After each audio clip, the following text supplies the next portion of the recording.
हरि ओम।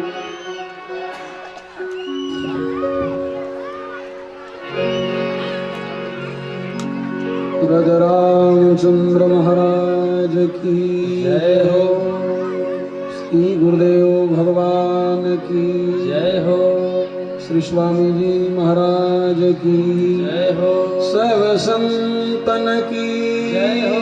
जय, सब भक्तन की जय। जय जय सीताराम। श्री राम नाम की औषधि खरी नियत से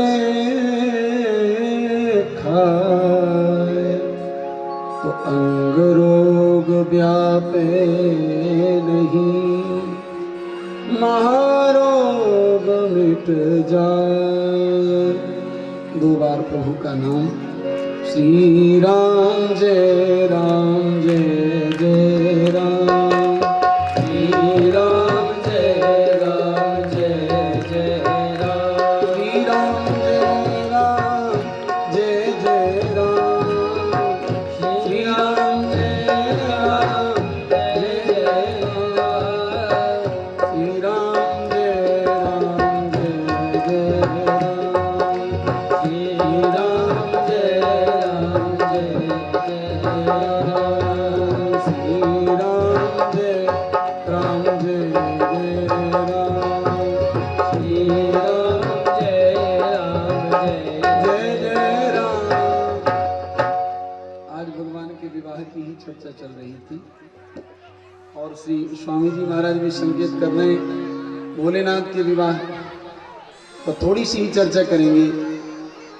संत कहते हैं रामचरितमानस के अंतर्गत 4 विवाहों की चर्चा हुई और इनमें 2 विवाह तो पास हुए और 2 विवाह फेल हुए। 4 विवाहों की चर्चा और जिसमें कोई अगुआ है वो तो हुआ पास और जो मन पसंद शादी हुई वो हो गई फेल। श्री राम जी के विवाह में अगुआ श्री विश्वामित्र जी महाराज। विश्वामित्र जी आगे चले, विवाह संपन्न हुआ और भोलेनाथ के विवाह में सप्तऋषि अगुआ बनकर के गए, ठाकुर जी स्वयं अगुआ बनकर के गए। विवाह सफल हुआ। मन पसंद शादी करने के लिए देवर्षि नारद जी गए विश्व मोहिनी के साथ में। परिणाम क्या निकला? सुंदर की जगह बंदर बनना पड़ा। और शूर्पणखा भी मन पसंद शादी रचाने के लिए गई थी। शूर्पणखा, देखो हमारे शास्त्रों में जितने भी नाम हैं वो लक्षणों के ऊपर नाम रखे गए। शूर्पणखा का नाम शूर्पणखा क्यों है? शूर्पणखा इसलिए उसका नाम है कि सूप जैसे बड़े बड़े उसके नाखून थे, इसलिए शूर्पणखा नाम। आज भी जो बड़े बड़े नाखून रखती हैं अथवा रखते हैं, हमारे श्री रंगवाटिका वाले महाराज जी तो कहा करते हैं कि वो शूर्पणखा की भतीजी या भतीजे ही होंगे जो बड़े बड़े नाखून रखते हैं। रखते हैं क्योंकि बड़े बड़े नाखून रखना ये वासना के प्रतीक है और जिस हृदय में वासना होगी उसका हृदय दुष्ट होगा, भगवत प्रेम से पुष्ट नहीं हो सकता। श्री देव स्वामी जी महाराज तो कहते हैं ये शूर्पणखा है क्या? उन्होंने कहा ये पंचवटी क्या है? हमारा आपका शरीर ही तो पंचवटी है। क्षितिजल पावक गगन समीना पंच रचित अति अधम शरीरा। ये 5 महाभूत तत्वों से इस मानव शरीर की रचना हुई है, तो ये ही पंचवटी है। और इस पंचवटी में शूर्पणखा रह रही है। खर भी रह रहा है, दूषण भी रह रहा है, तृष्णा भी रह रहा है। जरा शब्दों पर ध्यान देंगे, महापुरुषों की वाणी है। महापुरुष कह रहे हैं लखो रे पंचवटी के वन में बड़ो खेल समुझन में। लखो रे पंचवटी के वन में क्या लखो? खर है काम, क्रोध है दूषण, लोभ बसर बसत त्रसिरन में। और चाह शूर्पणखा सदा सुहागिनी, खेल रही मन वन। हर है काम, काम क्रोध लोभ तीनों विकार इस हमारे पंचवटी शरीर में है, इस पंचवटी में है। और शूर्पणखा कौन है? बोले चाह। शूर्पणखा सदा सुहागिनी, ये कभी विधवा नहीं है। वो शूर्पणखा तो विधवा हो गई, विद्युत जुहा उसका पति मार दिया रावण ने, लेकिन ये चाह रूपी शूर्पणखा ये सदा सुहागिन रहती है। चाह कभी पूरी होती नहीं है। चाह पूरी होने का मतलब है कि चाह होना ही समाप्त हो जाए, वही उसकी पूर्ति है। ये जीवन निकल जाता है। चाह चमारी चूहरी सो नीचन सो नीच, अरे तू तो पूर्ण ब्रह्म था, ये चाह ना होती बीच।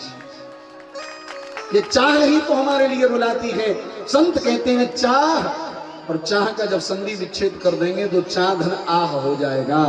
हमें किसी भी संसार की वस्तु की कामना होती है, किसी भी विषय भोग की कामना होती है, उसकी चाह होती है, और जब वो प्राप्त नहीं होता या जिसको चाहा वो छोड़ करके चला गया तो जीवन भर पर आह आह करके निकल जाते हैं। राग शब्द को संधि विच्छेद करेंगे तो राधन आग, किसी से हमने राग किया और वो छोड़ करके चला गया तो जीवन भर आग ही आग जलती है। इसलिए महाराज खरे में काम क्रोध है दूषण लोभ वसत रस जन्मे, और चाह शूर्पणखा सदा सुहागिन खेल रही मन वन में। व्यवहारिक पक्ष के धरातल पर अगर विचार करेंगे तो नारद जी मनपसंद शादी करने के लिए गए तो सुंदर की जगह बंदर बनना पड़ा, और शूर्पणखा मनपसंद शादी करने के लिए गई तो नाक कान दोनों कट गए। इसका मतलब क्या है? अगर लड़का अपने माता पिता की बात नहीं मानेगा, अपनी समाज की बात नहीं मानेगा और कोर्ट मैरिज करने के लिए मनपसंद शादी करने के लिए जाएगा तो उसको भी बंदर बनना पड़ेगा। फिर जैसे वो नचाएगी जीवन भर नाचना पड़ेगा। नारी वैष्णव सकल गोसाई नाचत नर मरकट की नाई, क्योंकि मनपसंद शादी की है।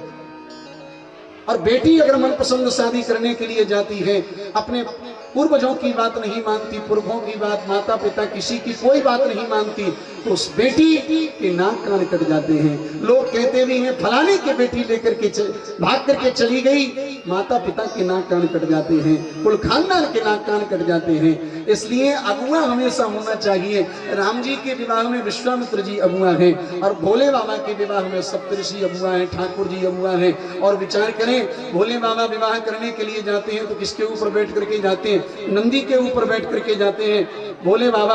और राम जी जब विवाह करने के लिए जाते हैं तो राम जी घोड़े के ऊपर बैठ करके जाते हैं, भोलेनाथ बैल के ऊपर बैठ करके जाते हैं। और हमारे सनातन धर्म में बैल धर्म का स्वरूप माना जाता है, इसलिए धर्म पत्नी की प्राप्ति के लिए भोले बाबा जाते हैं, इसलिए धर्म के ऊपर बैठ करके जाते हैं। और भगवान श्री राम घोड़े के ऊपर बैठ करके जाते हैं। गोस्वामी बाबा कहते हैं राम जी जिस घोड़े के ऊपर बैठे हैं वो घोड़ा कौन? बोले साक्षात कामदेव ही आज घोड़ा बना है। इसका प्यारा संकेत क्या है? आज के लड़के की छाती पर जब काम सवार होता है तब वो विवाह करने के लिए जाता है, लेकिन मेरे राम जब विवाह करने के लिए जाते हैं तो काम की छाती पर चढ़ के तब विवाह करने के लिए जाते हैं। जो जग का दास, जो मन का दास, वो जग का दास, और मन जिसका दास जग उसका दास। इसलिए बड़ी अद्भुत चर्चा होगी। समय मेरे पास में नहीं है, मैं बोल चुका हूँ, 2:30 बजे तक का समय था। स्वामी जी का आदेश हुआ इसलिए पालन हुआ। अब हमारी पूज्य बहन जी भी बोलेंगी, 2 बार हरि नाम संकीर्तन बनेगा। श्री राम जय राम जय जय राम, श्री राम जय राम जय जय, श्री राम जय राम जय जय राम, श्री राम जय राम जय जय राम। अपनी शरण में ले लो राम, अपनी शरण में ले लो, अपना दास बना लो राम, अपना दास बना लो राम, करुणा कर बना लो राम, करुणा कर अपना लो राम। श्री सीताराम जी महाराज की जय। जय सीता।